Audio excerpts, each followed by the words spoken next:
حبايب قلبي عاملين ايه؟ هنعمل مع بعض الكبد والقوانص بتاعتنا اللي تبلناها مع بعض. قلتلكوا انزلكوا الطريقه بتاعتها وانزلها معاكم اهي. حطيت كده معايا الطاسه على النار، هبدا كده انزل فيها قطعه من اللي هي كده. لو متوفر عندكم، مش متوفر عندكم هتحطوا معلقتين كبار من السمنه. ضفتها كده اهي زي ما انتم شايفين. هستناها بقى كده لما تسيح معايا وارجع لكم.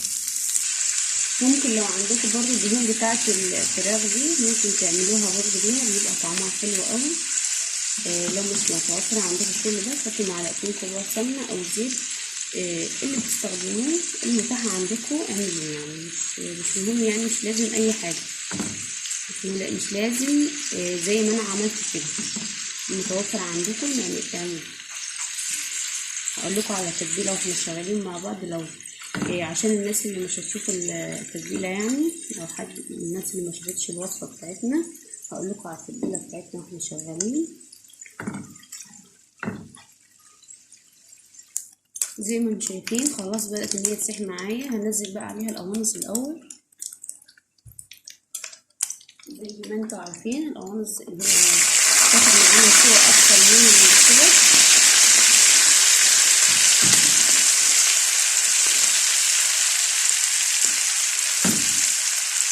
هسيبها كده بقى معاها شويه وبعد كده ننزل الكبد معاكم ان شاء الله خطوه بخطوه. ما تستنوش لما تسيح خالص عشان ما تتحرقش منكم.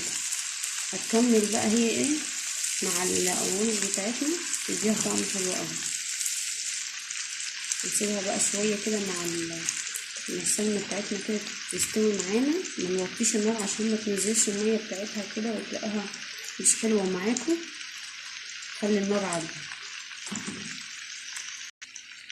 هقول لكم على تتبيله القوانص بتاعتنا عشان الناس اللي ما شافتش التتبيله بتاعت الكبد والقوانص. القوانص تبلتها بفصين ثوم مهروسين وشويه فلفل اسود وشويه ملح، ولو عندك حبهان يبقى حلو قوي، تديكي ريحه جميله. سيبناها شويه في التتبيله، يعني شويه كده. لو انت مستعجله سيبيها كده على ما تحضري بقيه المكونات معاكي واشتغلي فيها على طول. لو عندك وقت سيبيها كده ساعه ساعتين تبقى حلوه. استنى بقى عليها شويه كده وبعد كده ننزل بالكبد بتاعتنا.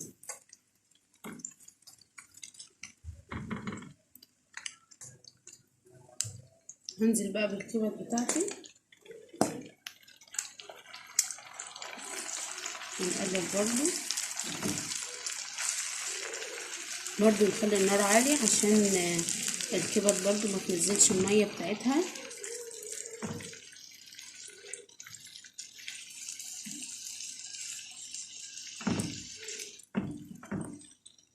نسيبها برضو تستوي وارجع لكم. لو انتوا حابين فيها مية ممكن تهدوا النار يعني. هسيبها بقى تستوي. لو محتاجة ملح نحط لها ملح، وهحط لها برضو شوية كمون، شوية كده كمون. احنا طبعا متبلينها فمش هنحتاج توابل كتير، هو شوية كمون بس وخلاص على كده.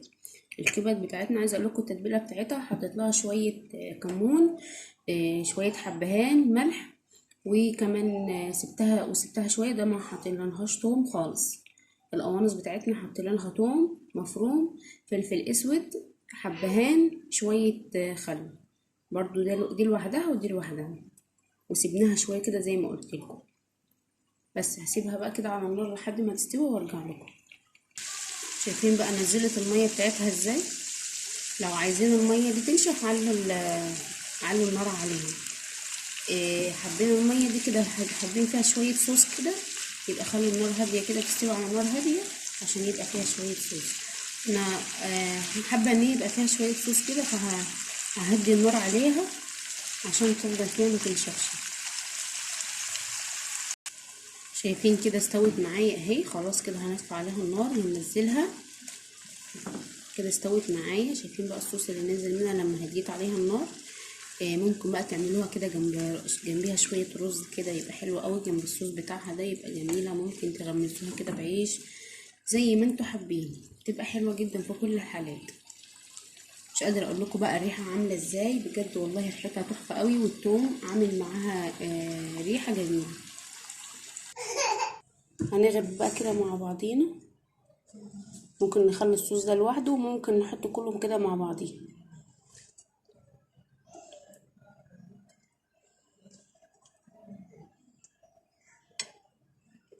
وبكده يكون خلصنا الطبق بتاعنا. يا رب يكون عجبكم والوصفة عجبتكم، بجد طريقة سهلة جدا جدا تعملوها على طول. لو مستعجلين وعايزين وصفة تعمليها بسرعة هتعمليها بجد سريعة قوي، متاخدش معاكي وقت. متنسوش بقى لو عجبكم الفيديو تعملوا لايك واشتراك في القناة وفعلوا زر الجرس عشان يوصل لكم كل جديد ان شاء الله.